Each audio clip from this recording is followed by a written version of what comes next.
ফালে যদি কংগ্ৰেছৰ আন এজন প্ৰাৰ্থীৰ কথা ক'বলৈ যাওঁ ৰকিবুল হুছেইনে 3 লক্ষাধিক ভোটত আগবাঢ়ি আছে ধুবুৰীত যেতিয়াই আমি ৰকিবুল হুছেইনৰ কথা কৈছো যেতিয়াই আমি গৌৰৱ গগৈৰ কথা কৈছো আমাৰ সৈতে কংগ্ৰেছৰ মুখপাত্ৰ আছে বন্দীপ দত্ত তেওঁৰ মুখত হাঁহি দেখিবলৈ পাইছো বন্দীপ দত্ত আহিম কিন্তু নয়ন হাজৰিকা আহি উপস্থিত হৈছে বিজেপিৰ মুখপাত্ৰ নয়ন হাজৰিকাক স্বাগতম জনাইছো আলোচনালৈ নয়ন হাজৰিকা আপোনাৰ পৰা জানিব বিচাৰিছো যে এতিয়ালৈ ট্ৰেন যি ধৰণে গৈছে 2014ৰ যি ফলাফল আছিল হেয়াও যেন চোৱাটো এতিয়া বিজেপিৰ বাবে প্ৰত্যাহ্বান সক্ষম হ'বনে 2014ৰ ফলাফলতকৈ ভাল ফলাফল লাভ কৰিবলৈ আমি 19ৰ কথা নকওঁ মই 14ৰ কথাহে কৈছো নিশ্চয়কৈ আমি অকমান সময় দিয়ক আমি 2014কৈ ভাল ৰিজাল্ট আমি দেখাবলৈ সক্ষম হ'ম 400 পাৰ নহয় যেটো স্লোগান আছিল আব কি বাৰ 400 পাৰ तीसरी বাৰ মোদী চৰকাৰ স্লোগান হ'ব শুনক এতিয়া আমাৰ কিয় ভাল লাগে যেটা মিডিয়াত 400 পাৰ বুলি কয় এতিয়া মানে এটা পক্ষ মানে মানুহৰ এটা ধাৰণা হৈ গল যে 272 টু বিজেপি এনেও পাবই এটা 400 পাব না নাপাব বিজেপি হেতুক লৈ পেলাই এটা কম্পিটিশন হে কাৰণে আমি উৎসাহিত হেতু কথা লৈ পেলাই যে এটা মানুহে ভাবে যে বিজেপি 400 পাব নাই তো আমি জিকিটো আছে মেজৰিটি আমাৰ অকলে আহি আছে তাৰ লগত 400 পোৱা নোপোৱাটো লৈ পেলাই যেটো প্ৰশ্ন হে প্ৰশ্নটো আমি আজি দিনটোৰ শেষলৈকে আমি গুটে উত্তৰটো ভাল ধৰণে পাই যাম আৰু সক কৰবাত নহয় কৰবাত সকলো আমি জানো যে মানুহে অন্তৰৰ পৰা কাক বিচাৰে আৰু মানুহে কাক ভোট দিছে হেতু গুটেটো ঠিক আছে বন্দীপ দত্ত অন্তৰৰ পৰা মানুহে কাক বিচাৰিছে এইবাৰ আপোনালোকৰ দেখা গৈছে যে যোৰহাট ধুবুৰী নগাঁও ফলাফল এতিয়ালৈকে যি ধৰণে গৈ আছে যি ধৰণে ভোটৰ ট্ৰেন ভোট গণনা ট্ৰেন গৈ আছে আপোনালোকৰ যথেষ্ট আনন্দ ফুৰ্তি দেখিবলৈ পাইছো সামগ্ৰিকভাৱে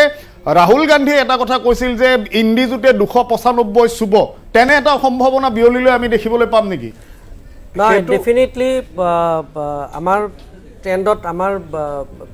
মানে গোটেই ইলেকশন আমাৰ ট্ৰেন্ডত আছে কিন্তু এই যোৰহাট আৰু ধুবুৰীৰ কথাটো বিশেষভাৱে মই ক'বলৈ চাম যে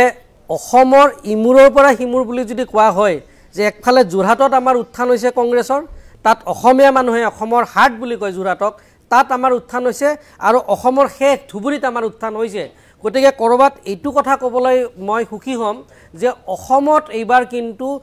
জাতি ধৰ্ম বৰ্ণ নিৰ্বিশেষে কিন্তু কংগ্ৰেছ দলক মানুহে আকৱালি লৈছে আৰু বিজেপি দলক মানুহে আঁতৰাব খুজিছে মই আপোনাৰ কাষলৈ আহিম এই মুহূৰ্তত এটা ব্ৰেকিং নিউজ দিব বিচাৰিছো বিজয়ৰ দিশে আগবাঢ়িছে নগাঁৱত কংগ্ৰেছ প্ৰাৰ্থী প্ৰদ্যুৎ বৰদলৈ 90,763টা ভোটত আগবাঢ়ি আছে কংগ্ৰেছ প্ৰাৰ্থী প্ৰদ্যুৎ বৰদলৈ এই মুহূৰ্তলৈকে লাভ কৰিছে 2,78,371টা ভোট আনহাতে সুৰেশ বৰা বিজেপিৰ যিগৰাকী প্ৰাৰ্থী তেওঁ লাভ কৰিছে 1,87,608টা ভোট 90,000ৰো অধিক ভোটৰ ব্যৱধানত প্ৰদ্যুৎ বৰদলৈ আগবাঢ়ি আছে আমি ৰাজ্যৰ 14টা সমষ্টিৰ সামগ্ৰিক তথ্যৰ বাবে এই মুহূৰ্তত নিউজ ৰুমলৈ যাব বিচাৰিছো সতীৰ্থ সাংবাদিক চিন্ময়ৰ কাষলৈ হয় কৃষ্ণ এই মুহূৰ্তত আমি কেইটামান খবৰ দি ল'ব কৈছো অসমৰ 14টা সমষ্টিত কি হৈছে বৰ্তমান ৰেহ ৰূপটো আমি দেখুৱাব কৈছো গ্ৰাফিক্স আকাৰে এই মুহূৰ্তত আমি অনুৰোধ কৰিছো বিচিয়া দেৱক এয়া আছে গুৱাহাটী সমষ্টিত মীৰা বৰঠাকুৰ আগবাঢ়ি ক্ষমা কৰিব বিজুলী কলিতা মেধি যথেষ্ট ভোটত আগবাঢ়ি আছে 3,797টা ভোট লাভ কৰিছে বিজুলী কলিতা মেধিয়ে মীৰা বৰঠাকুৰৰ ভোটৰ সংখ্যা হৈছে এতিয়ালৈকে 2,07,977টা এয়া হৈছে গুৱাহাটী সমষ্টি আনহাতে আন সমষ্টি এই মুহূৰ্তত দেখুৱাব খুজিম মই আন এটা সমষ্টি অসমৰ 14টা সমষ্টিৰ ভিতৰত ডিব্ৰুগড় সমষ্টি যথেষ্ট গুৰুত্বপূৰ্ণ সমষ্টি ডিব্ৰুগড় সমষ্টি সৰ্বানন্দ সোণোৱাল এই মুহূৰ্তত 1,59,308টা ভোটত আগবাঢ়ি আছে সৰ্বানন্দ সোণোৱাল তেওঁৰ ভোটৰ সংখ্যা হৈছে এই মুহূৰ্তত অলপ আপডেট হৈছে 4,11,473টা হৈছে সৰ্বানন্দ সোণোৱালৰ ভোটৰ পৰিমাণ এই মুহূৰ্তত আনহাতে আন এটা সমষ্টি মই এই মুহূৰ্তত গ্ৰাফিক্স টিমক অনুৰোধ কৰিছো প্লে কৰিবলৈ সমষ্টিটো হল যোৰহাট সমষ্টি গৌৰৱ গগৈ লাভ কৰিছে 4,13,955 ভোট বিপৰীতে তপন গগৈ বৰ্তমানৰ সাংসদ বিজেপিৰ প্ৰাৰ্থী তেওঁ লাভ কৰিছে 3,39,306টা ভোট অৰ্থাৎ গৌৰৱ গগৈ স্পষ্ট ভাৱে আগবাঢ়ি আছে যোৰহাট লোকসভা সমষ্টিত জয়ৰ দিশে আগবঢ়া বুলি ক'লে হ'ব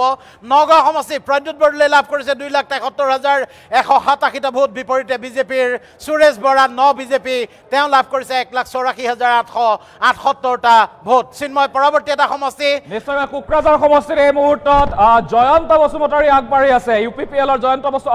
খাম্ফা বৰগয়াৰী পিছ পৰি গৈছে